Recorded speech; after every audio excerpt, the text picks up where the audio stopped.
ഒരൽപ്പം ദുഃഖത്തോടുകൂടി പറയുന്ന വലിയൊരു നുണയുണ്ട്. സുഖമാണോ എന്ന് ചോദിക്കുമ്പോൾ അതെ, എനിക്ക് സുഖമാണ് എന്ന നുണയാണ്. പലപ്പോഴും മനുഷ്യൻ മറ്റൊരാളോട് തൻ്റെ സുഖവിവരങ്ങൾ അന്വേഷിക്കുമ്പോൾ തിരിച്ചു കിട്ടുന്ന മറുപടികളിൽ നോവിൻ്റെയും സങ്കടത്തിൻ്റെയും ഒക്കെ കണ്ണീർ കണങ്ങളുണ്ട് എന്ന് നമ്മൾ മനസ്സിലാക്കണം. എല്ലാവരും എപ്പോഴും ഹാപ്പി ആയിരിക്കുകയല്ല. പലപ്പോഴും നമ്മൾ പറഞ്ഞു കൊടുക്കുന്ന സത്യത്തേക്കാൾ മറ്റുള്ളവർ പറയുന്ന കളവിനെയായിരിക്കും ആളുകൾ വിശ്വസിക്കുക. എല്ലാവരും എന്നെപ്പറ്റി നല്ല വിചാരം മാത്രമാണ് വെച്ചു പുലർത്തുന്നത് എന്ന് നമ്മൾ പ്രതീക്ഷിക്കരുത്. നമ്മൾ സത്യത്തിൻ്റെ കൂടെ മാത്രം നിൽക്കുക, സത്യം മാത്രം പറയുക. മറ്റുള്ളവർ നമ്മളെപ്പറ്റി എന്തെങ്കിലും വിചാരിക്കുമോ, ആളുകൾ എന്ത് ചിന്തിക്കും എന്ന് വിചാരിച്ച് നമ്മുടെ ജീവിതത്തിൻ്റെ സമാധാനം നഷ്ടപ്പെടുത്താതിരിക്കുക. നമ്മൾ നമ്മളായി തന്നെ ഇരിക്കുക. ഫാത്തിമ ബീവിയും കുടുംബവും ഭക്ഷണം കഴിക്കാനിരുന്നു. ആകെ 4 റൊട്ടിയേ ഉള്ളൂ. 3 റൊട്ടി അലിയാർ തങ്ങൾക്കും മക്കൾക്കും കൊടുത്തു. 4ാമത്തെ റൊട്ടി വായിലേക്ക് വെക്കുമ്പോഴാണ് ഫാത്തിമ ബീവിക്ക് ഉപ്പാൻ ഓർമ്മ വന്നത്. ആ റൊട്ടിയുമായി നേരെ നബി തങ്ങളുടെ മുന്നിലേക്ക് ചെന്നു, അവിടുത്തെ കയ്യിലേക്ക് കൊടുത്തു. അപ്പം നബി തങ്ങൾ കരഞ്ഞുകൊണ്ട് പറഞ്ഞു, ഫാത്തിമ, 3 ദിവസത്തിന് ശേഷം എൻ്റെ വയറ്റിലേക്ക് ആദ്യം ചെല്ലുന്ന ഭക്ഷണം ഈ റൊട്ടിയാണ്. ഭക്ഷണം പായാക്കുമ്പോൾ നിലച്ചുപോയ ഘടികാരം പോലും ഒരു ദിവസം 2 തവണ യഥാർത്ഥ സമയം കാണിക്കും. ഒന്നിനെയും നമ്മൾ നിസാരവൽക്കരിക്കരുത്. അവനെ കൊണ്ട് ഒന്നിനും പറ്റൂല, അവനൊന്നിനും കൊള്ളില്ല, അല്ലെങ്കിൽ എന്നെ കൊണ്ട് ഒന്നും കഴിയില്ല. ഇതൊക്കെ നെഗറ്റീവ് ചിന്തകളാണ്. എല്ലാവർക്കും അവരുടേതായ വാല്യൂ ഉണ്ട്, യോഗ്യതകളുണ്ട്. അതുകൊണ്ട് എല്ലാത്തിനെയും റെസ്പെക്റ്റ് ചെയ്യുക. അതാണ് ബുദ്ധിമാനായ മാന്യനായ ഒരു വ്യക്തിയുടെ ഏറ്റവും പ്രധാനപ്പെട്ട ഒരു സ്വഭാവം. ജനങ്ങൾക്കിടയിൽ ഏറ്റവും അശക്തനായ ആൾ അത് അള്ളാഹുവിനോട് ചോദിക്കാൻ മടി കാണിക്കുന്നവനാണ്. നമ്മുടെ വേദനകൾ, സങ്കടങ്ങൾ, സന്തോഷങ്ങൾ, ദുഃഖങ്ങൾ, പരാതികൾ അതെല്ലാം പറയാൻ, അത് കേൾക്കാൻ റെഡിയായി നിൽക്കുന്ന പടച്ചവനുണ്ട്. അവനോട് ചോദിക്കാൻ മടി കാണിക്കുന്നത് ഏറ്റവും അശക്തനായവനാണ് എന്ന് പുണ്യനബി സല്ലല്ലാഹു അലൈഹി വസല്ലം. പല ആളുകൾക്കും ഭാര്യ എന്ന് പറഞ്ഞാൽ വെറും ഒരു ഹൗസ് വൈഫാണ്. വീട് സംരക്ഷിക്കുന്നവൾ, വീട്ടുജോലിക്കാരി, വേല ചെയ്യുന്നവൾ. ഇസ്ലാമിൽ ഒരിക്കലും ഒരു ഭാര്യ അങ്ങനെയല്ല. അവൾ റാബിയത്തുൽ ബൈത്ത്, വീട്ടിലെ രാജ്ഞിയാണ്. വീട്ടിലെ രാജ്ഞി വീട് സംരക്ഷിക്കും, വീട്ടുജോലി ചെയ്യും, എല്ലാം ചെയ്യും. പക്ഷേ അവളുടെ ഭർത്താവ് അവളെ രാജ്ഞിയെപ്പോലെ സ്നേഹിക്കണം, സമാധാനം കൊടുക്കണം, നല്ല വാക്കുകളെ കൊണ്ട് ആശ്വാസം കൊടുക്കണം. നീ ആരെയാണോ പ്രണയിക്കുന്നത് അവരുടെ കൂടെയാണ് നാളെ പരലോകത്ത്. ഒരു പ്രണയം, ഒരു ഇഷ്ടം തുടങ്ങുമ്പോൾ ആലോചിക്കേണ്ട വിഷയം, ഇത് അള്ളാഹുവിന് ഇഷ്ടമുള്ളതാണോ? രണ്ടാമത്തത്, എൻ്റെ മാതാവിനും പിതാവിനും ഇത് ഇഷ്ടമാകുമോ? നമുക്ക് വേണ്ടി ജീവിച്ച 2 പ്രധാനപ്പെട്ട ആളുകളാണ് നമ്മുടെ മാതാപിതാക്കൾ. മാതാവിൻ്റെ പിതാവിൻ്റെ കണ്ണുനീർ ചാലിച്ച ഒരു സ്നേഹബന്ധവും ജീവിതാന്ത്യം വരെ സമാധാനം തരികയില്ല. ദരിദ്രനായ ഒരാളെ സഹായിക്കൽ വളരെ പുണ്യമുള്ള കാര്യമാണ്. അവൻ നിങ്ങളുടെ ബന്ധുവാണെങ്കിൽ നിങ്ങൾക്ക് 2 പ്രതിഫലമുണ്ട് എന്നാണ് മുത്തുനബി സല്ലല്ലാഹു അലൈഹി വസല്ലം പഠിപ്പിച്ചത്. 1, പാവപ്പെട്ടവനെ സഹായിച്ചതിൻ്റെ പുണ്യം. 2, കുടുംബ ബന്ധം ചേർത്തതിൻ്റെ പുണ്യം.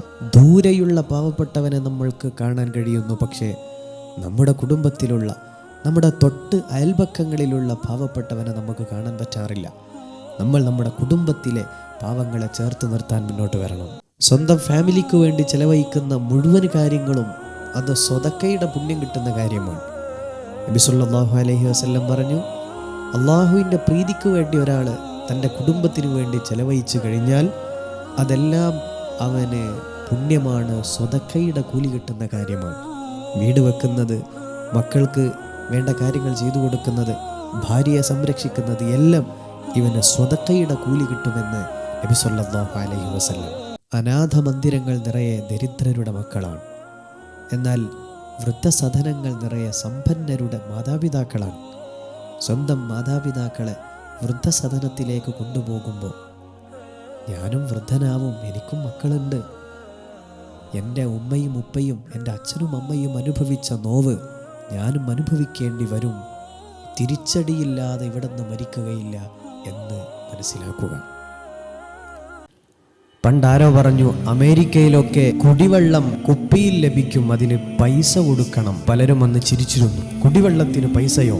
ഇപ്പൊ പലരും പറയുന്നത് കേൾക്കുന്നു, ചൈനയിൽ ഒരു ഹോട്ടലിൽ ശുദ്ധവായു ലഭിക്കണമെങ്കിൽ പൈസ കൊടുക്കണം. നമ്മുടെ പ്രകൃതി മലിനീകരിക്കപ്പെട്ടുകൊണ്ടിരിക്കുകയാണ്. പ്രകൃതി സംരക്ഷണം നമ്മുടെ ഭൂമിയെ, നമ്മുടെ അന്തരീക്ഷത്തെ, നമ്മുടെ സറൗണ്ടിങ്സിനെ സംരക്ഷിക്കുക എന്നത് ഓരോ മനുഷ്യരുടെയും ഏറ്റവും പ്രധാനപ്പെട്ട ഉത്തരവാദിത്തമാണ്.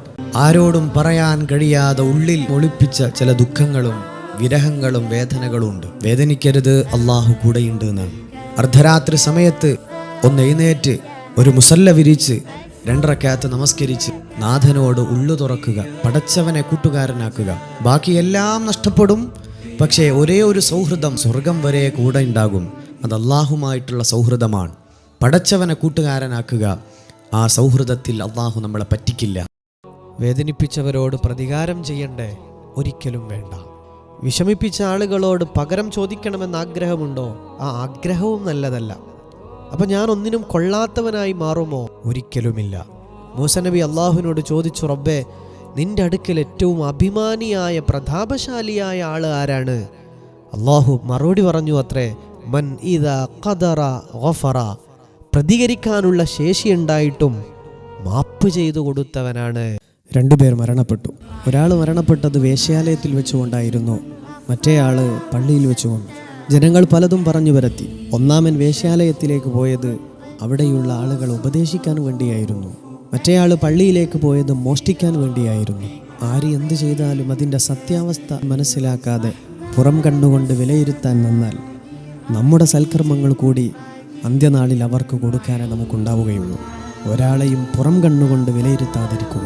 നമുക്കെന്ത് വേദന ഉണ്ടെങ്കിലും സാരല്ല, പോട്ടെ, നമുക്ക് പരിഹാരം ഉണ്ടാക്കാം, ഞാനില്ലേ കൂടെ എന്നൊരു വാക്ക് മതിയാകും ഒരുപക്ഷെ നമ്മുടെ കൂട്ടുകാരൻ. ആ വാക്ക് പറയാൻ നമുക്ക് എന്താ മടി? നമ്മുടെ ആ വാക്ക് കൊണ്ട് ഒരാളുടെ ജീവിതത്തിൽ വലിയ സമാധാനം ഉണ്ടെങ്കിൽ അത് പറയാൻ പോലും നമ്മൾക്ക് എന്തിനു മടിച്ചിരിക്കണം? സാരല്ല മോനെ എന്നുള്ള ആശ്വാസ വാക്കുകൾ പ്രിയപ്പെട്ട കൂട്ടുകാരോട് പറയാൻ നമുക്ക് സാധിക്കണം. തിരിച്ചു കിട്ടണമെന്ന് വിചാരിച്ച് ചെയ്യുന്ന എല്ലാ കർമ്മങ്ങളും നമുക്ക് വലിയ ബാധ്യതയാണ്. ഒരാളെ സ്നേഹിക്കുമ്പോൾ ആ സ്നേഹം എനിക്ക് തിരിച്ചു കിട്ടുന്നില്ലല്ലോ എന്ന സങ്കടം എപ്പോഴും ഉണ്ടാകും. ഒരാൾക്കൊരു ഉപകാരം ചെയ്തു കൊടുക്കുമ്പോൾ അവൻ എന്നെ തിരിച്ച് സഹായിച്ചില്ലല്ലോ എന്ന ഒരു വേദന എപ്പോഴും നിലനിൽക്കും.